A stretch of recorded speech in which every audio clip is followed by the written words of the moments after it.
વિદ્યાર્થી મિત્રો, હું જે એમ પટેલ, લાલ બહાદુર શાસ્ત્રી વિદ્યાલય, 26 નવેમ્બરના રોજ જોઈન્ટ થયેલ છું બાયોલોજી ટીચર તરીકે. તો મારા અભ્યાસ કરાવવાના ભાગમાં આવતું ધોરણ 12 સાયન્સનું 9મું યુનિટનું 11મું ચેપ્ટર બાયોટેકનોલોજી, તેના સિદ્ધાંત અને પ્રક્રિયાઓ વિશે આપણે અભ્યાસ કરવાનો છે. બરાબર. હવે બાયોટેકનોલોજી છે એ શું છે, પહેલાં એની એક સામાન્ય સમજૂતી જોઈએ. તો બાયોટેકનોલોજી છે એ સામાન્ય રીતે વિજ્ઞાનની વિવિધ શાખાઓ છે,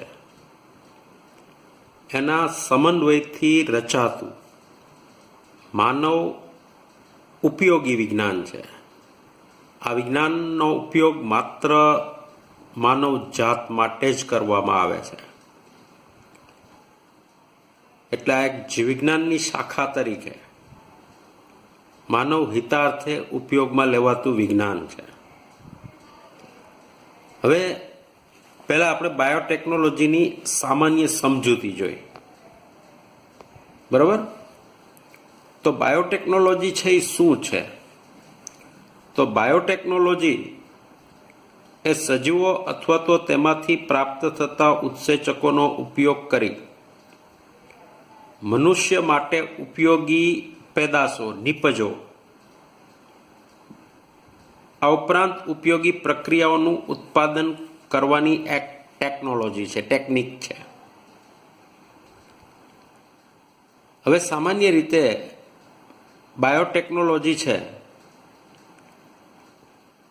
એનું એક અર્થઘટન કરીએ તો આપણે દૂધમાંથી દહીં બનાવીએ છીએ, ઘઉંના લોટમાંથી બ્રેડ બનાવીએ છીએ, એ સિવાય વાઇન જેવા પીણાઓ બનાવવામાં આવે છે કે જે સૂક્ષ્મ જીવો દ્વારા ઉપયોગમાં લેવાતી પ્રક્રિયા છે. આ બધી નિપજ સૂક્ષ્મ જીવો દ્વારા આપને પ્રાપ્ત થાય છે. જેમ કે દૂધમાં લેક્ટોબેસિલસ પ્રકારના બેક્ટેરિયાને ઉમેરવામાં આવે તો દૂધમાંથી દહીં બને છે.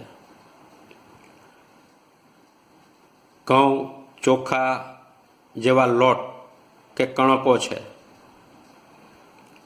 એમાં બેક્ટેરિયા ફૂગ દ્વારા આથવણની ક્રિયા દ્વારા બ્રેડ, વાઇન વગેરે વસ્તુ બનાવવામાં આવે છે. તો આ વસ્તુ પણ એક સજીવો દ્વારા પ્રાપ્ત થતી જ નિપજ છે. એ સિવાય આગળ જોઈએ તો વર્તમાન સમયની અંદર સીમિત અર્થમાં બાયોટેકનોલોજીને જોવા આવે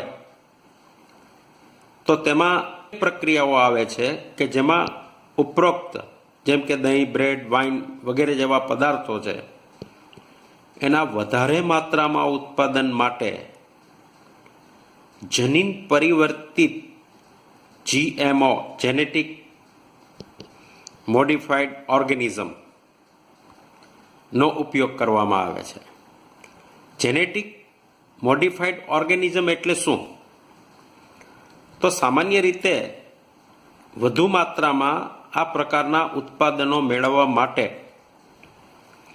સામાન્ય રીતે સૂક્ષ્મજીવો છે એના જનીનની અંદર ફેરફાર કરી, જનીનમાં પરિવર્તિત કરી આવી સૂક્ષ્મજીવોની જાતો બાયોટેકનોલોજી દ્વારા વિકસાવી અને એની વધુ માત્રામાં નિપજ પ્રાપ્ત કરી શકાય છે.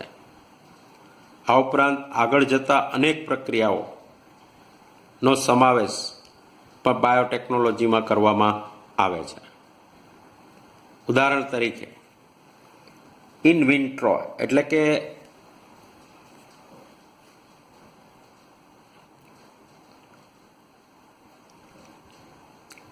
ટેસ્ટ ટ્યુબ બેબીનું નિર્માણ જનીનોનું સંશ્લેષણ અને ઉપયોગ, ડીએનએ આધારિત રસીના ઉત્પાદન અથવા તો ક્ષતિગ્રસ્ત જનીનોની સુધારણા, આ બધી બાબતોની અંદર સામાન્ય રીતે બાયોટેકનોલોજી છે એનો ઉપયોગ કરવામાં આવે છે. યુરોપિયન બાયોટેકનોલોજી સંગઠન કે જેને ટૂંકમાં EFB દ્વારા બાયોટેકનોલોજીની વ્યાખ્યા આપવામાં આવી છે, જેમાં પરંપરાગત અભિગમ અને આધુનિક આણ્વિક બાયોટેકનોલોજીનો સમાવેશ થાય છે. EFB દ્વારા આપવામાં આવેલી વ્યાખ્યા જોઈએ તો EFB એ બાયોટેકનોલોજીની વ્યાખ્યા શું કરી છે?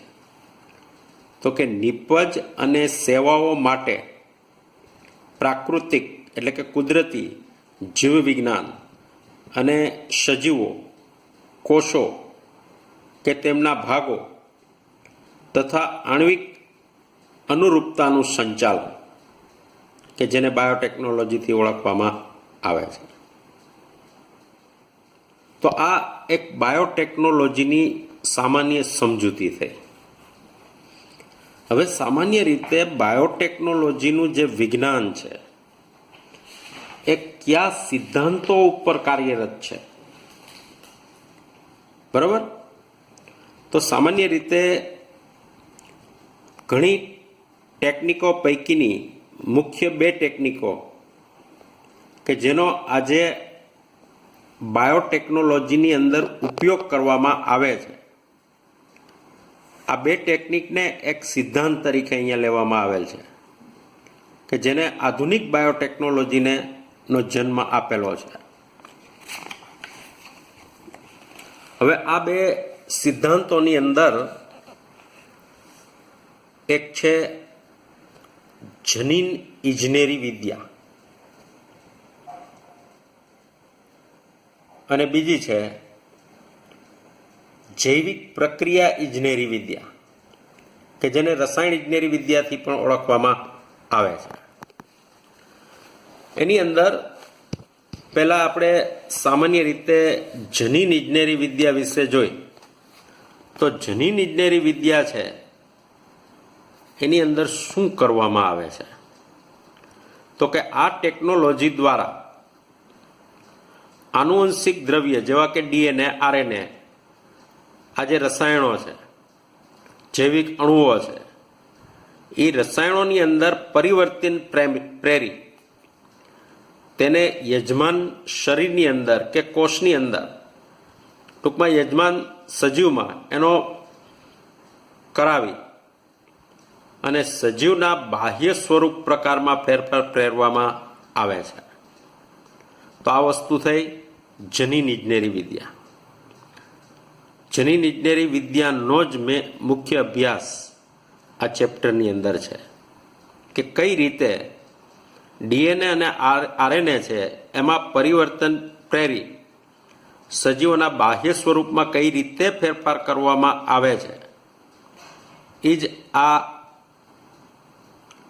ચેપ્ટરની અંદર આપણે મુખ્યત્વે અભ્યાસ કરવાનો છે. બીજું રસાયણ ઇજનેરી વિદ્યા. તો રસાયણ ઇજનેરી વિદ્યા છે એની અંદર રસાયણ ઇજનેરી પ્રક્રિયાઓમાં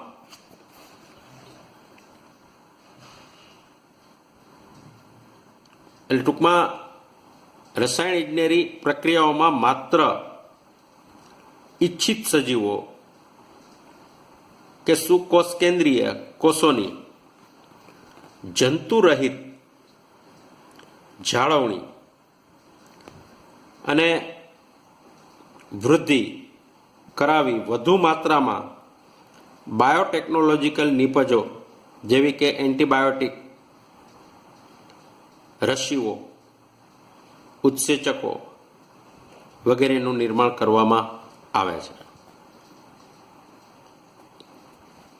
હવે આપણે કીધું એ પ્રમાણે કે આ બે સિદ્ધાંતો ઉપર બાયોટેકનોલોજી છે એ કાર્યરત છે. જનીન ઇજનેરી વિદ્યા અને રસાયણ ઇજનેરી વિદ્યા, જેમાં જનીન ઇજનેરી વિદ્યા છે એનો મુખ્યત્વે ચેપ્ટરની અંદર મોટા ભાગે અભ્યાસ કરાવવામાં આવશે. હવે સામાન્ય રીતે આપણે ખ્યાલ છે કે પ્રજનન છે એના બે પ્રકાર છે, અલિંગી પ્રજનન અને લિંગી પ્રજનન. જેમાં અલિંગી પ્રજનનની સાપેક્ષમાં લિંગી પ્રજનનના ફાયદા વિશે આપણે જાણતા હશું, બરોબર. લિંગી પ્રજનન છે એ અજોડ આનુવંશિક વ્યવસ્થાના સંયોજનોની રચના અને ભિન્નતા માટેની તકો પૂરી પાડે છે.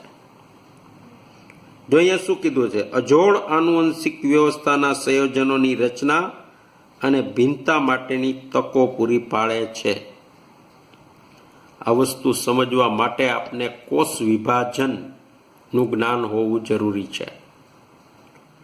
કોષ વિભાજનની અર્ધીકરણની પ્રક્રિયા દરમિયાન આપણે ખ્યાલ છે કે વ્યતિકરણ જેવી પ્રક્રિયાઓ થાય છે, અને આવી વ્યતિકરણ જેવી પ્રક્રિયા દરમિયાન રંગસૂત્ર ઉપર જનીનિક સ્વરૂપ છે એ બદલાય છે, અને એને કારણે ભિન્નતા પ્રેરાતી જોવા મળે છે. હવે જે કંઈ ભિન્નતા પ્રાપ્ત થાય એમાંથી કેટલીક ભિન્નતા છે એ સજીવ અથવા તો વસ્તી માટે ફાયદાકારક હોઈ શકે છે.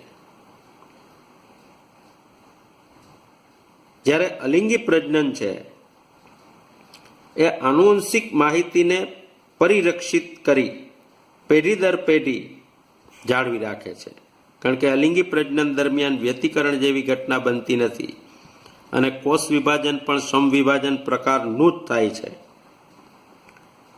એટલે પેઢી દર પેઢી લક્ષણોમાં ફેરફાર જોવા મળતો નથી. જ્યારે લિંગી પ્રજનન દ્વારા ભિન્નતા ઉદ્ભવે છે. હવે પરંપરાગત સંકરણની પદ્ધતિ કે જે વનસ્પતિ અને પ્રાણીઓના સંવર્ધન માટે ઉપયોગી છે, તેના દ્વારા કેટલીક વખત ઇચ્છિત જનીનો સાથે અનિચ્છનીય જનીનોનો પણ સમાવેશ તથા ગુણન થઈ જાય છે. તો આ જે ક્ષતિ છે એ દૂર કરવા માટે જનીન ઇજનેરી વિદ્યા છે એ